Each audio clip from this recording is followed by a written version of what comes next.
अस्सलाम वालेकुम दोस्तों जैसे आपको पता कि इंडिया और अफगानिस्तान के दरमियान T20 वर्ल्ड कप का एक बड़ा मुकाबला खेला गया। तो दोस्तों बड़ा मुकाबला तो नहीं कह सकते क्योंकि ये एक मैच फिक्सिंग हुई, बहुत ही प्लान के मुताबिक ये मैच खेला गया।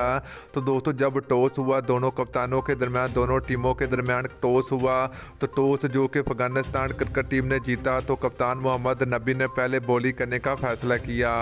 तो दोस्तों जब टॉस हुआ तो एक जो वीडियो तेज़ी के साथ सोशल मीडिया के ऊपर वायरल हो रही है कि जब टॉस जीता अफगानिस्तान टीम के कप्तान मोहम्मद नबी ने, तो दूसरे हैंड विराट कोहली खड़े, तो विराट कोहली ने उनके पास जाकर कहा कि आप पहले बॉलिंग करें। तो दोस्तों ये एक जो वीडियो है कि काफ़ी ज़्यादा सोशल मीडिया के ऊपर वायरल हो रही है कि ये मुकम्मल मैच फिक्सिंग है। दोस्तों ये अफगानिस्तान टीम मैच जीतना ही नहीं चाहती क्योंकि ये इंडिया क्रिकेट टीम को जिताना चाहती है, क्योंकि IPL में इनको भारी रकम मिलती है, करोड़ों में रुपए इनको मिलते हैं। तो इसलिए इनको डर था कि कहीं हमारा जो IPL में जो पैसे मिलते हैं कहीं वो हमारी नौकरियां खतरे में ना पड़ें। तो ये बहुत बड़ी फिक्सिंग हुई है।